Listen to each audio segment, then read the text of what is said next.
I am so excited to be here today for our grand opening of all of the pantries, our complimentary nutrition station. This is our third location that we opened up. We opened up our first two on June 6th, which is located in Harvey and in Tinley Park. And if y'all going to travel with us on this roller coaster of a ride today, you're going to be able to see the other locations. But if not, hopefully one day you will all be able to come and locate and look at the other pantries and things of that nature. We have a lot of people here that I want to thank for making time in your schedule to come out. I truly appreciate that. I want to thank our president of Ingalls, Randy, for coming out right here. Thank you so much. I want to thank Mr. Paul Donahue for coming out. Definitely want to thank the mayor of Flossmoor, Mayor Michelle Nelson, for coming out. Thank you, and two of my trustees. And two of the trustees for coming. Thank you so much. I thank the Homewood Chronicles for coming out. There's so many people. I just want to thank everybody. Thank my mother in the back for coming out to support me as well. My colleagues, the nutritionists. I see somebody from the Cancer Support Center here, the Center for Food Equity and Medicine. My dear friend, Ms. Laverne, for coming out. She's a recipient. You will hear her story a little bit later today. But definitely, I want to thank each and every one of y'all for coming out. Just to start off, just like I always say, when I first got hired here, I got hired in 2017. And my mission when I came here was I definitely wanted to serve the patient population. And at that time, my boss, Pat Padilla, was the one who found me and afforded me the opportunity to come here. And the only thing I had on my mind is I really want to just serve and do what I can for patients that have cancer and or any other type of illness. This was definitely new for me, but I knew I always liked to serve. So in March, some unforeseen things happened where I ended up being laid off, and I was kind of devastated because I'm like, oh my God, the things that I wanted to do, I was unable to do. Then an opportunity came that I got brought back on April 16th under the doctor's office side, and I was able to come and start doing a lot of wonderful works and things of that nature.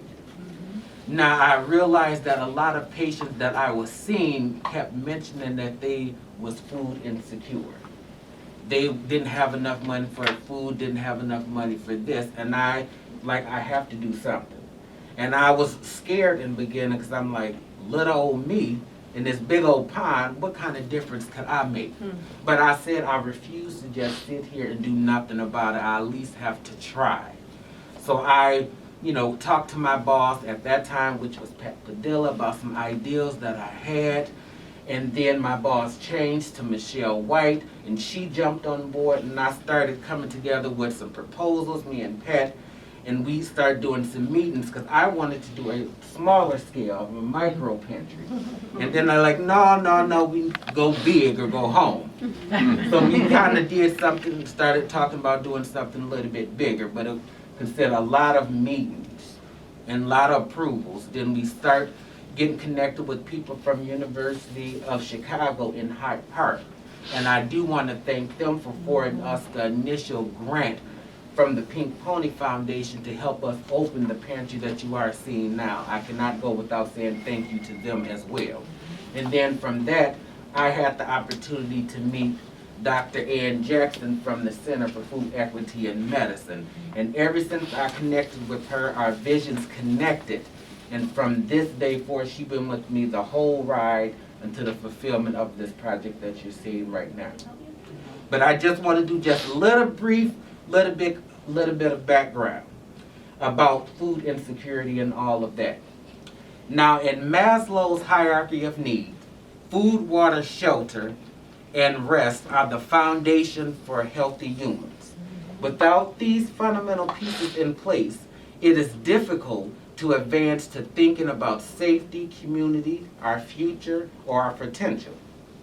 Food security is at the baseline of every human need.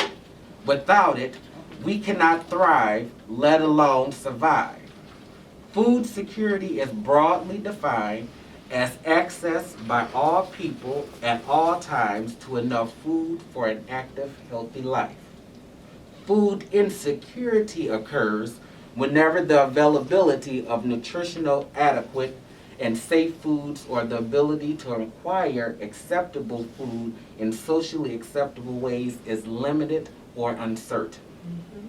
A study published in the May 2000 issue of the Journal of Internal Medicine examined the association between chronic illness and food and housing insecurity.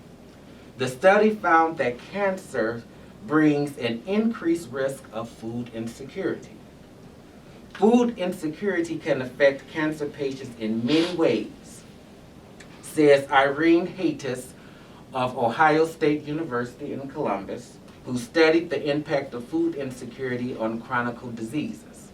Anxiety and depression have an association with food insecurity as well. So that would affect somebody who is already going through the difficulties of a cancer diagnosis. And if their thoughts are always on, what am I going to eat? Or will I have enough food to feed my family? Then it takes their mind away from being able to follow their treatment or treatment plan. People who have to choose between providing for themselves nutritionally or providing for themselves medically, that is something that I never want anybody to have to make that choice of. And if something as simple as a food complementary nutrition station, that can bring some relief to some of those patients, I would do this all over again 100 times to get to where I'm at now. It was a long, hard road, but I'm willing to do it all over again. So, for right now, I want to allow some of our, notable people to come up and just say a few words of encouragement, a few words about this project, okay? So the first, I'm going to ask Mr. Paul Donahue to come and speak. He can introduce himself as far as what his role is and how we got here. Thank you, Paul. I appreciate you identifying that there's a little bit of confusion sometimes as to which Paul. All you need to know is he's the better looking Paul. No, I lead the Ingalls Development Foundation, and I'm here to support Paul and the social work team who are working in support of our patient population in oncology. This has been a vision of Paul's now for a couple of years, and to see this come to fruition is really exciting. Folks, what you are experiencing right now at this moment, this is a community hospital. This is how you differentiate the quality of care in a community hospital in any other healthcare setting. And it takes a community.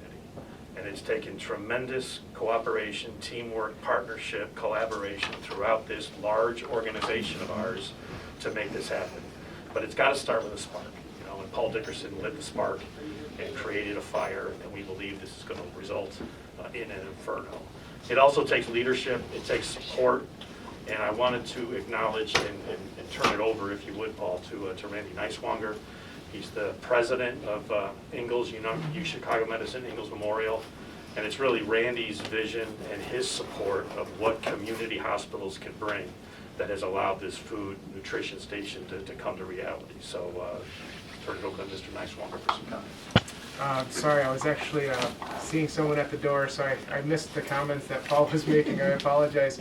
I think that this is, a time where we have to really understand the net impact of all the things that we're dealing with in our community today. I mean, food insecurities, as Paul referenced, is really leveling up, now with the pandemic. I mean, when we looked at what food insecurities meant before, we're seeing families experience food insecurities maybe for the first time in their entire life. As they're managing these really critical chronic diseases, nutrition plays a fundamental part in their ability to heal and get well again. So this is an initiative that, from my standpoint and from really the hospital and the organization, UChicago Medicine as a whole, is something that's very important to us. It's really going to extend out farther than just a pop-up food pantry, or excuse me, Complimentary. complimentary nutrition. Station. There you go. You know, sorry, I want to make sure I get the terminology right.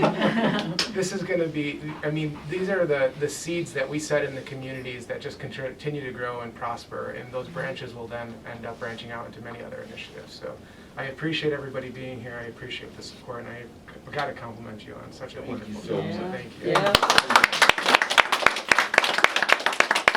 So I just wanted to start out by acknowledging Paul Dickerson for all of his hard work and dedication to starting our oncology food pantry. I know it's been a long journey for him with countless hours of hard work, and he never gave up. The support of the Ingalls Development Foundation, our oncology staff, Dr. Ann Jackson's team, and many others exemplifies our community's willingness to help those in need. Food insecurity is a huge burden for many, and if we can make a small difference within our oncology family, then I know we can grow to serve many more. Thanks for everyone for all of your support, and I'm so happy to be a part of this team. I know that we will continue to expand our efforts and affect so many more lives in a positive way. Now, I would like to add our special guest, Mayor Michelle Nelson, if you have a few words you want to say. Sure. Roz and I were just whispering to each other. Oh, good. It's no wonder they hired you back. You're amazing.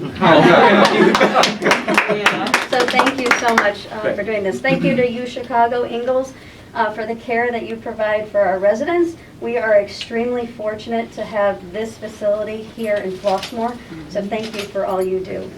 Also want to thank Dr. Ann Jackson. I'm here today because of her, because I've seen her work up close, firsthand.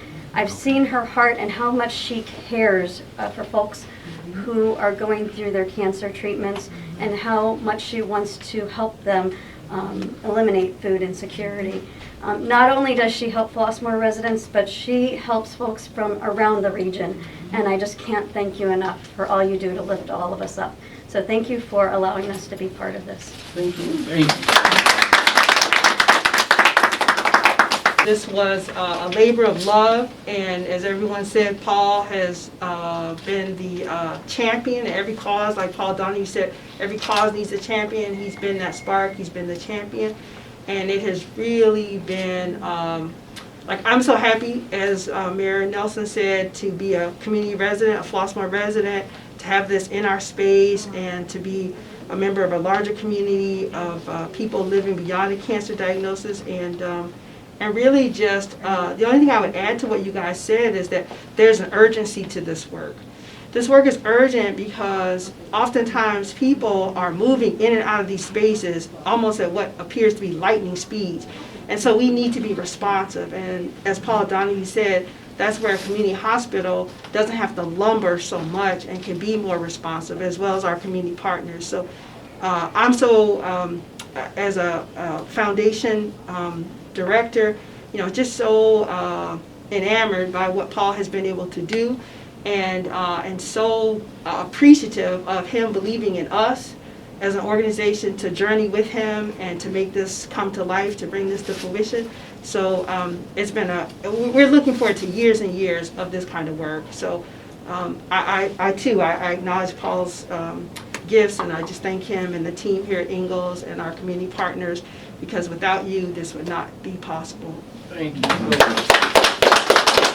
And I must add, because of Dr. Jackson and her non-for-profit, we had an opportunity to participate in 4 pop-up pantries this year, where our recipients were able to go out into the community, depending on where the venue was held, and walk away with about 65 pounds of food apiece.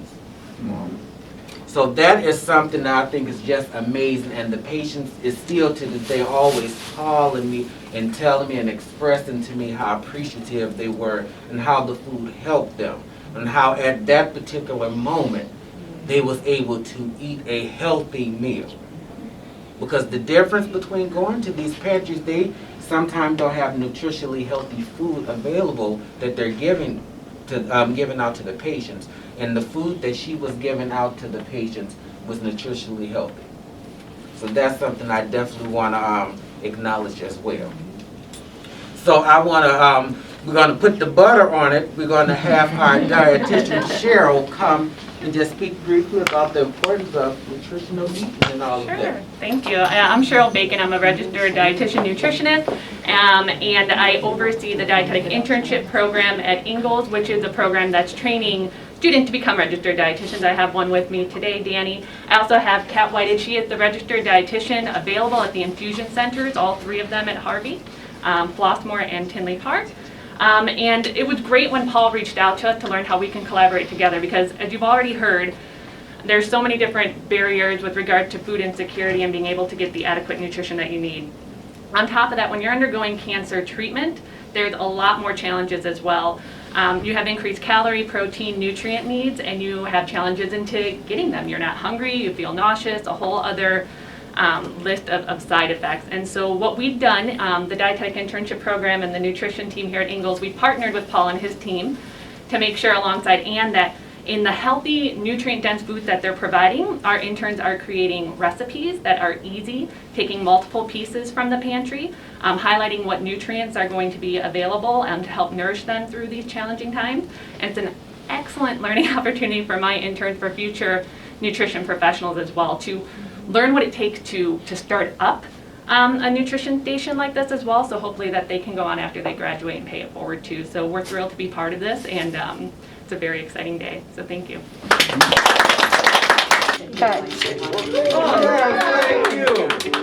Yes, and the team that put this together, one of our decor team members is actually a cancer patient, and who actually receives care here at Ingalls. And so we were, so we've been really serving this catchment area since we've been in existence, and it's been great, you know. So this was a nice evolution for us for the work.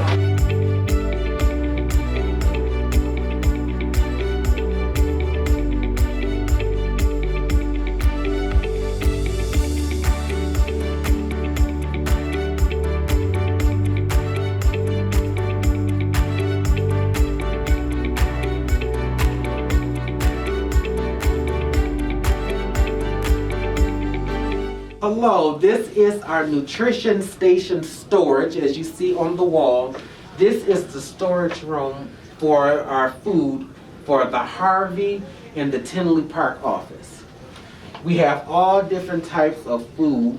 We are broadcasting. We like to test try some of the food because we don't know from 1 month to the next what patients like. So we spend some of our money in the beginning of the month and then the rest of the money at the end of the month. We have everything you can think of. We got like beets, carrots, we got soups, salmon is a big hit, pasta, spaghetti sauce and everything. And we just launched today, and I hope you got pictures of it, is our hydration station. So at the very bottom of the shelf, we have water. So we definitely want to encourage water on our patients. And as you see at some of the pictures that you see on the wall, because of the connection that we have with Dr. Ann Jackson, we have the opportunity to participate in 4 pop-up pantry events at various locations.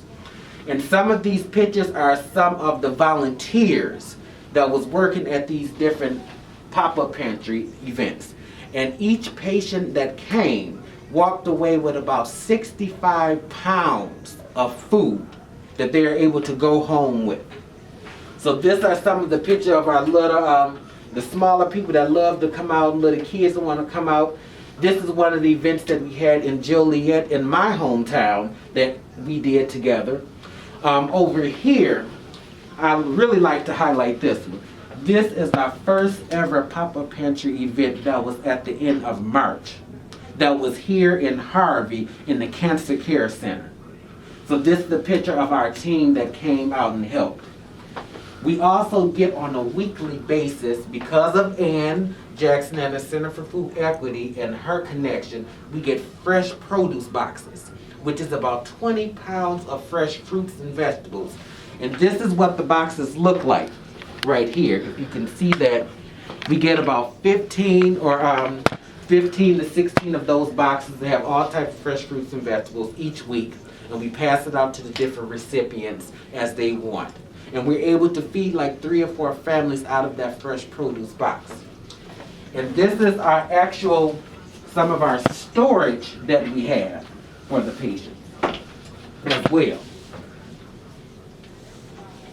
So at the end of each month, what my goal is, I would love to see all of this on the shelves in there completely empty, because that lets me know that the recipients are definitely taking the food, and this is further proof that this is a need. Food insecurity is a real problem, and it is a need. And that allows our upper management to look for grants, and look to potential donors to let them know this is something that is really in need.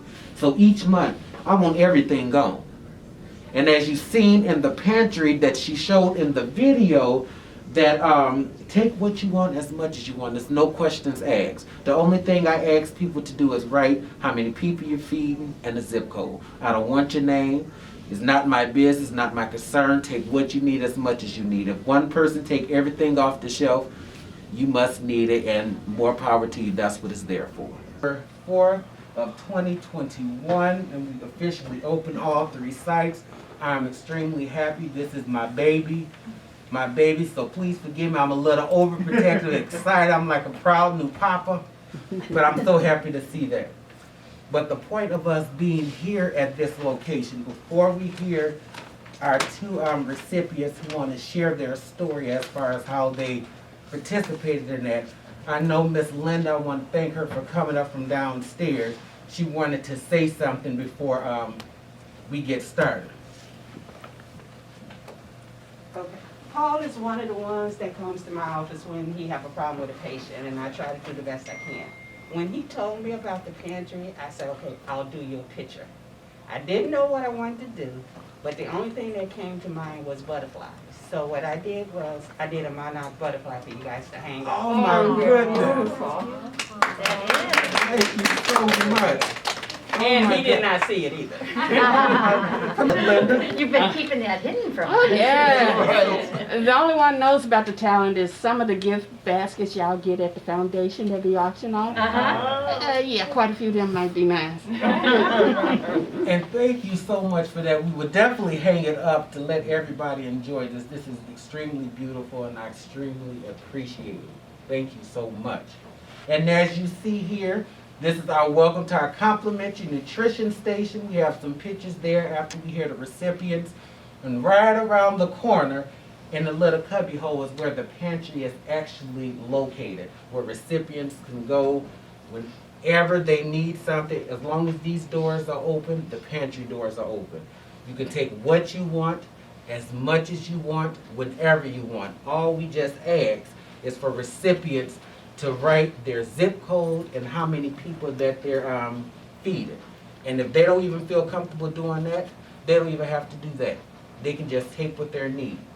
And they're going to talk about, we partnered with Dr. Ann Jackson. We did some pop-up pantry events like I told you earlier, and some of the recipients was able to go there, and like I said, they took away about 65 pounds of food from these events. We had 4 of them so far this year.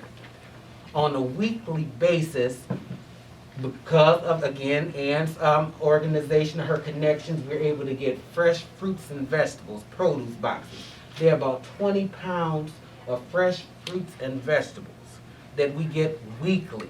And the partnership have partnered with us and committed to giving us fresh produce to the end of December. Everything is in there.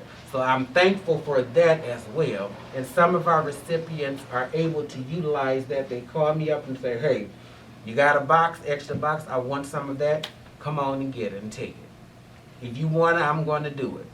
I remember one day I even didn't feel up to it because we had some other stuff going on. And I said, no, let's just skip this week of doing the fresh produce boxes. And the moment I said, let's skip that, patients was calling me, what happened with the produce? And I said, please forgive me. I would never personally say we're not going to do produce anyway. If I have a way, if I have time, I would definitely do that because people are definitely benefiting from that. So our first recipient, who was so wonderful to be with us this whole morning, and she want her to share her story. Her name is Miss Laverne Harkins. And I want her to take some time and share your story, how you benefited from the pantry and all of that. So I'm going to give you the floor. If you feel comfortable sitting down, you can sit down. If you want to come up here, come up Whatever here. works the best. Yeah, so over 3.5 years ago, I was diagnosed with a colon cancer that had metastasized to my liver. It was stage 4, I mean, whatever. I call it my journey because not only have I been diagnosed with something that we don't want to, I have come across a world of wonderful people, patients, medical staff, and like this, the physical, the nutrition and whatnot. And I have to admit, in the beginning it was kind of embarrassing to admit that I was having a hard time paying bills and buying groceries. Not that chemo and cancer didn't do this, but I had lost 60 pounds over the 3 years. I have now gained 5 pounds back. But yeah, anytime, any of these facilities now, you can walk in and take off of the shelf. And now they're giving recipes, and now even if you have money or don't have money, everybody has a cell phone because landlines are non-existent. Or you can pull recipes up on there. You can take the vegetable broth. He had mentioned that, that was fun. I love vegetable broth. I use it all the time. But you can bring these recipes. You can take the oatmeal and whatnot. You don't have to eat oatmeal. You can make oatmeal cookies. I have just found it so rewarding and taken a burden off of my shoulders.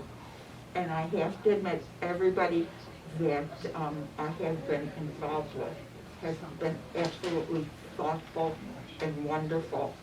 And if there's anything I can ever do, I would be glad to do it. But the nutrition station and those other pop-ups too, I've been involved in that. And oh my goodness, I would make entire meals out of what. And they would have them set up like a breakfast section and a lunch section and a dinner section. I mean, everything, including meats, veggies, whatnot. It is well worth the people like me, and I hate to cry poor, but this is how much I appreciate it, and I love you all. Thank you so much for all of your help and guidance. My name is Annette, and I'm a recipient of this program. Also a cancer survivor, and by me having cancer, it took a lot out of me, my self-esteem, how I felt, my eating habits and everything just went out the window, And I came here for my treatment, you know what I'm saying? And after my first treatment, here, it was very safe here. They treated me so well. And it's such a good feeling when people call you by your name, and they know you by your name. For me, that's outstanding, and it really makes me feel good. It kind of lift my self-esteem. Then this program was presented to me, this pantry program. It was at the time that I was at my lowest going through my journey, and it wasn't easy. Because I'm going to keep this short, I met Miss Ann there, she's a beautiful person, what I'm saying? Yes, she is. Beautiful, beautiful, beautiful. I couldn't ask for a better blessing, from my higher power.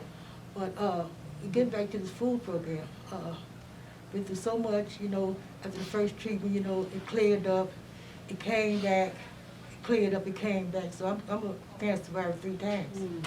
3 times. I had to change my eating habits. So when this program came along, I was still at home recovering. Matter of fact, I had got the COVID virus also. Yeah, I came through. I was right here. They took very good care of me. You know what I'm saying? And I got home. They started bringing me the food. And what was so awesome about it, bring it to your front door. To inside your house if you couldn't bring it inside your house. And at the early part of it, I just looked at it because I wasn't able to cook, but there's so much good stuff in there. You just couldn't, eat the raisins in there, eat the prunes, drink the juice. It was something there that I could eat or drink of, that was getting me through. after I got out the hospital from that coronavirus. And so the part when it was around Christmas time of last year, and I was recovering from the coronavirus and in the midst from this cancer. So I was like, whoa, feeling kind of bad, you know. So Ann called me, told me he was gonna bring me some things over, you know, some food over, but I wasn't expecting what they bought me, you know. They bought me so much stuff, you know. My son then brought me in the room, so I was sitting in the middle of my bed because I had been feeling so depressed and down, you know. Thinking, well, they just being involved with me, people just being involved with me because they feel sorry for me because I got this, you know. And my self-esteem that went down there.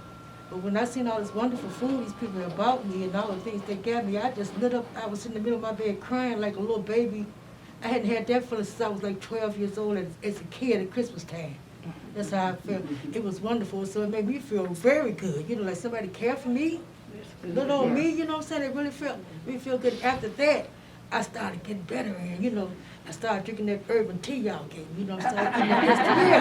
Yes, you know, because I didn't have a taste for anything. I couldn't taste nothing, but I just forced myself to eat it. It was just so much stuff in there that you couldn't help but to eat it. You didn't want to go to waste. I was eating raisins and I was drinking the teas and the hot chocolate, and I got through, guys. I got through, and I'm here today to talk about this, you know what I'm saying? And I always told Ed, if you need me, anytime you need me, you know, to talk or any kind of donation, if I could do it, if I got it, you know what I'm saying? Anything I can do for this program, this cancer program, or this food program, if God's willing to do it, I'm here to do it, you know what I'm saying? Because you guys really helped save my life, too, with that food program. Yes, you really did, you know, you really did. For me, that's how I feel. I don't know about nobody else, that's my story. You really guys really lifted me up, you just don't know. They had somebody bring something to my door. I said, I feel so special. Oh my God, come bring it in, put it in the front right there. But man, you know, this program just stay open because it's not just me. I know it's a lot of seniors that's sick that use this program, and it makes you want to cook too, don't it? It be so much wonderful stuff after you feeling better. Well, I guess I'll cook this. I guess I'll cook that. It is. Yes, it make you want to cook it. You know, I like to cook it. I've been cooking rice puddings and bread puddings and, you know, oatmeals and stuff, man. But, you know, I just suggest that this program will be around for as long as it possibly can. Oh, definitely. When you need me again, Paul, and just give me a call. Absolutely. And thank y'all for listening to my story. No, thank you. I sit up and look about my problems that I complain about is nothing. But you both got the courage to get up every day and fight this fight and continue living and doing what you can. My hat goes off to both of you, and I truly, truly thank you. Thank you, thank you. May I like to know, Yeah. at the end of the day, you know, what we're going through is not fun. But if you sit down at the end of the day and think of the positive and the negative, when you think of the entire package, we definitely have more positives in our life right now than we do negatives. Absolutely. And one thing you said to me that stuck with me the other day is you told me that just because I smiled at you made the world of difference to you. It did. And I'm thinking, you know, I'm just doing my reasonable service, just being nice and kind to my fellow people. But you said and you expressed how much a smile meant to you. It did. I really, really appreciate that. And I hold that true to my heart. I want to make it my business to do better, put on a better attitude, even better attitude, to make sure I smile. Right. And just greet my fellow people. And you've got a beautiful smile. Oh, thank you so Even though much. we can't see it. Oh, thank you so much. But as I said before, I want to die living. I don't want to live dying. And this is helping me live. Thank you so much. Thank you for that. And I definitely want to, outside of that, I thank you both ladies for saying that. Earlier, I made mention of a special person that I acknowledged that during the period where I didn't have a boss, somebody stepped up to the plate. It was my right-hand person through this whole journey to help this come to fruition. And I cannot not have this day go by without thanking Peggy for stepping up to the plate. I wasn't even her employee. She caught on to the vision and she said she wanted to come on board and help and fight this fight with me till we got it here. And I truly thank her for that. That Ann Jackson has been involved in for a while now, and we have secured some funding from our Ingalls Development Foundation to be able to support that program so that we can identify and serve more patients who perhaps don't have the ability to come to our on-site pantries, and then would be able to have some home delivery of the food that they would need. Absolutely. So we definitely want to move that forward in the very near future. You're saying 2022, early 2022 to get that. She's already doing that for some of our patients, but we're able to add on more patients and stuff to support that financially. Thank you, Paul. I mean, you are so inspiring. You are just so inspiring, and I really just saw such momentum that you had, and I just knew how important this was. So I just appreciate all the hard work that everyone's put into this and how much it's been such a benefit to the people that we care for here. Thank you. We got the mayor, chief of staff here. I want to bring her up to come and say a few words as a representative for the city of Harvey. Thank you so much for coming here. Thank you. Nice to meet you. You and your fellow. Yeah, you both come up and say something. Thank you both for coming out. We really, really appreciate it. You have some words of encouragement to say? Hello, my name is Corinne Davis. I'm Chief of Staff to the Mayor, City of Harvey, and my name is Robin Streets. I'm the Deputy City Administrator for the City of Harvey. so we're here as support to Ingalls. Anything you guys are doing, we want to be here to help and encourage you guys to move the city and the community forward as a community partner. So we really appreciate your invitation, and we're here to help. I just suggest that this program will be around for as long as it possibly can. Oh, definitely. When you need me again, Paul, and just give me a call. Absolutely. And thank y'all for listening to my story. No, thank you. I want to die living, I don't want to live dying, and this is helping me live. Thank you so much. Thank you for it.